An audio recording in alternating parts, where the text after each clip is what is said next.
2024, beberapa partai yang tidak lolos ke Senayan juga mengajukan gugatan ke Mahkamah Konstitusi. Lalu bagaimana peta politik di Senayan ke depan? Siapakah ketua DPR selanjutnya? Dan bagaimana DPR membahas putusan MK soal ambang batas parlemen? Pak Prabowo ketemu Bang Surya, lama dipercakapkan. Ini bagian dari strategi meredam angket ya? Saya mau jelaskan dari awal. Jadi ketika pertama kali angket ini diwacanakan oleh Pak Ganjar, kita dengan sungguh-sungguh sepenuh hati memikirkan bagaimana ambil peran dalam angket. Kita dengan Pak Habib dan Sekjen PKB sudah rapat 4 kali, sudah sampai tim kita, tim teknis kita mempersiapkan materi-materi berdasarkan pengaduan-pengaduan daerah yang nanti akan kita sumbangkan ke panitia angket di DPR. Setelah kita bertemu, kemudian para pimpinan 01, Pak Surya Paloh, Pak Muhaimin, Habib Segaf, itu juga bertemu mendukung. Jadi kalau di kita clear, lalu kalau sekarang ada keluhan dari publik mengapa lambat. Minggu lalu kita rapat dengan Pak Habib, rapat 3 sekjen, kita sampai kepada pikiran seperti ini. Kalau memang kita ingin percepat, ada cara. Kalau hanya mengusulkan untuk 25 orang, kita bertiga bisa. Kita bertiga bisa, kita ajukan dengan syarat nanti di paripurna Pak Baskara dan kawan-kawan harus bersama kita supaya angket ini gol.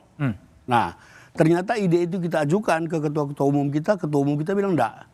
Sekalian, kebersamaan harus dari awal. Nah, kita menanti karena kan setiap partai kan punya dinamika sendiri.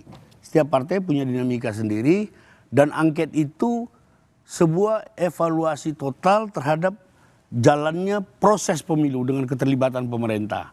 Jadi kita sungguh-sungguh dan kita juga terus berdialog dengan Pak Baskara dan kawan-kawan. Saya terakhir dengan Pak Komarudin.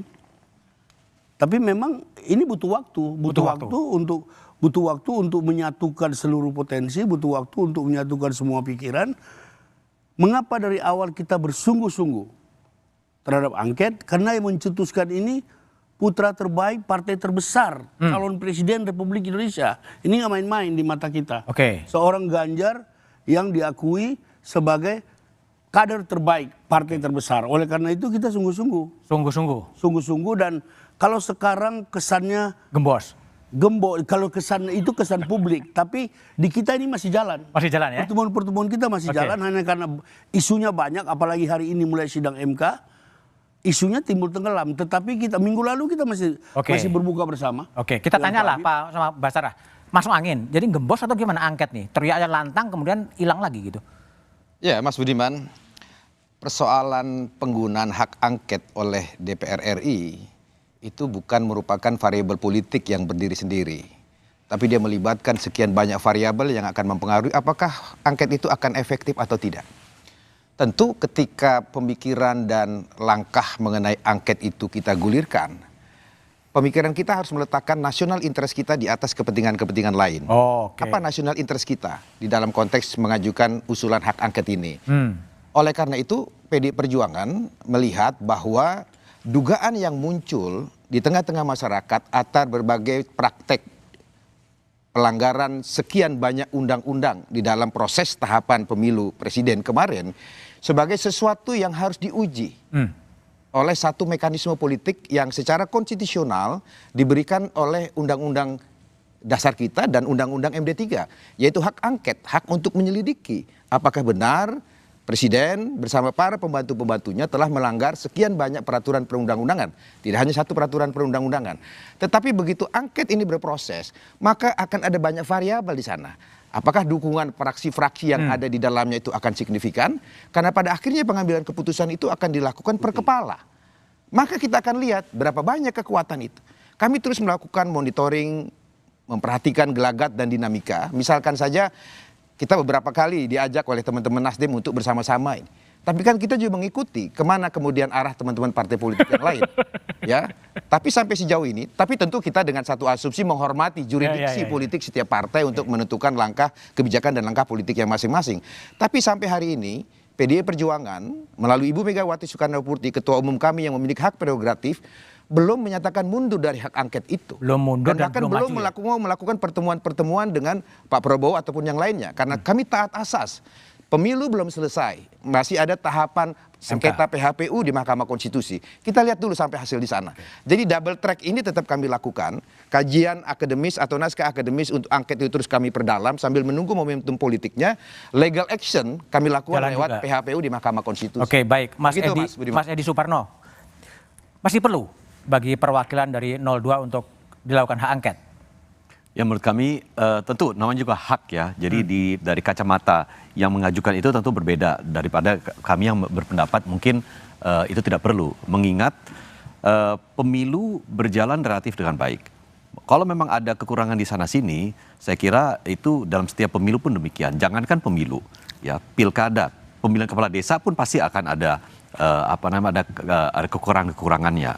Tetapi dalam proses kita melaksanakan pemilu kemarin, berbagai indikasi kecurangan atau kekurangan yang ada itu kan bisa langsung dilaporkan. Ada Gakumdu pada saat itu, ya, dan itu prosesnya bisa dilaksanakan saat itu juga.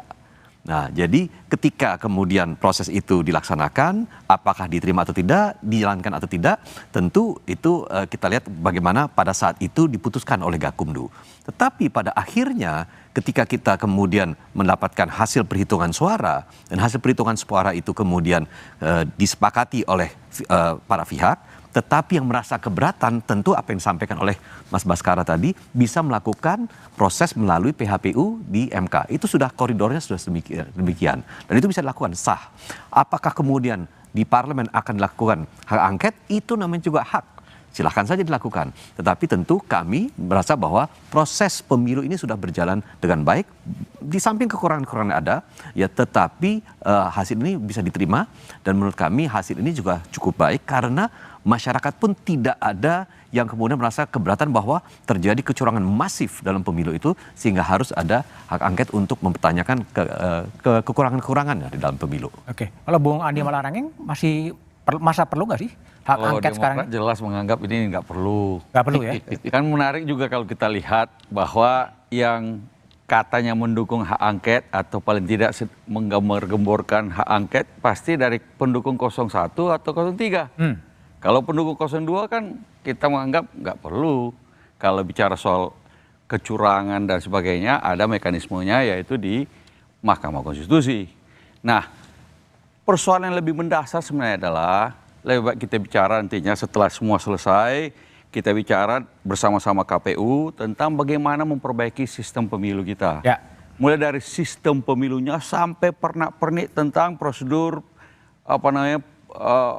prosedur pencoblosan, apakah kita perlu memulai dengan e-voting, bagaimana supaya menekan angka kematian para lebih KPPS, dari 100 orang di KPPS itu, karena mereka menghitung sampai subuh sampai besok paginya lagi. Nah, ini perlu kita sederhanakan. E-voting mungkin salah satu jawabannya.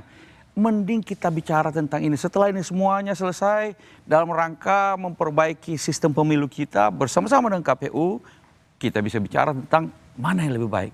Dan kita, nah ini ada perlu studi lebih mendalam, bukan dalam konteks hak angket penyelidikan, seakan-akan ada kecurangan terstruktur masif dan sistematis itu. Lebih baik kita bicara tentang itu nantinya, supaya sistem pemilu kita menjadi lebih baik dan korban juga makin sedikit, sementara hasilnya makin mantap. Misalnya di KPU kemarin kan kita tahu ada kelemahan-kelemahan, si rekapnya itu dan sebagainya, kita sadari itu. Tapi bukan jawabannya dengan hak angket ditarik menjadi ranah politis, tapi lebih baik kita bicara secara objektif nantinya bagaimana sistem pemilu kita lebih baik. Urusan tentang apakah terjadi kecurangan atau tidak, ini sudah ada di Mahkamah Konstitusi. Maka berjuanglah di situ, ungkapkanlah bukti-bukti itu semuanya dan segala macam. Biarlah nanti kemudian di Mahkamah Konstitusi diputuskan. Oke, baik. Kalau Bung Habib, tadi kan isunya kan juga selain soal angket, tapi juga MD3 juga menyangkut undang-undang pemilu juga terkait juga dengan ambang batas parlemen. Nah, kalau PKS lihat tadi diubah sekalian dengan mengubah ambang batas parlemen atau gimana sebetulnya? Semuanya serba bisa. Yang penting kita kasih pantun dulu. Penyanyi biasa disebut biduan, penyair biasa disebut budayawan.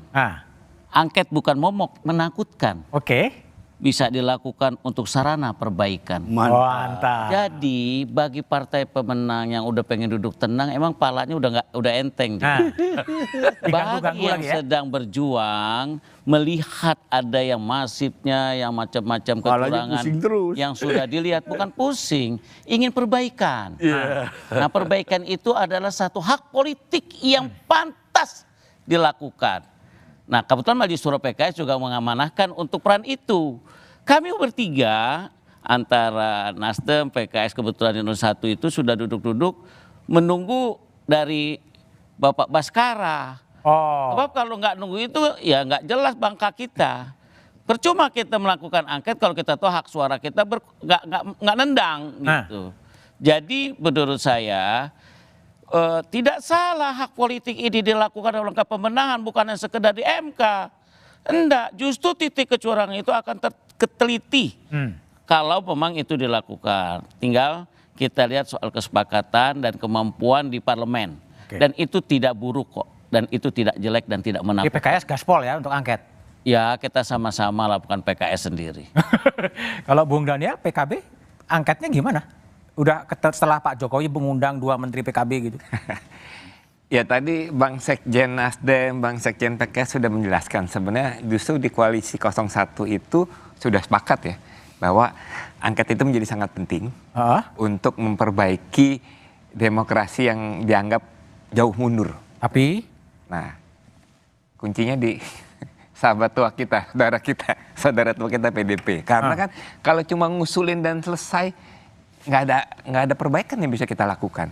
Nah, tetapi pada saat yang sama saya rasa angket menjadi penting karena untuk menjadi kanal bagi suara-suara masyarakat sipil, bagi guru besar, bagi para yang mencintai tidak menginginkan demokrasi kita mundur, karena yang semakin meluas dan semakin menguat.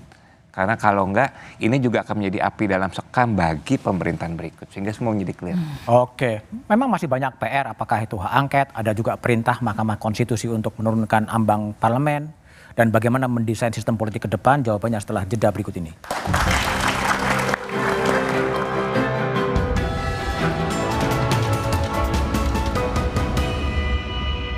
Simak pembahasannya dalam Satu Meja, The Forum, pasca pemilu 2024, koalisi atau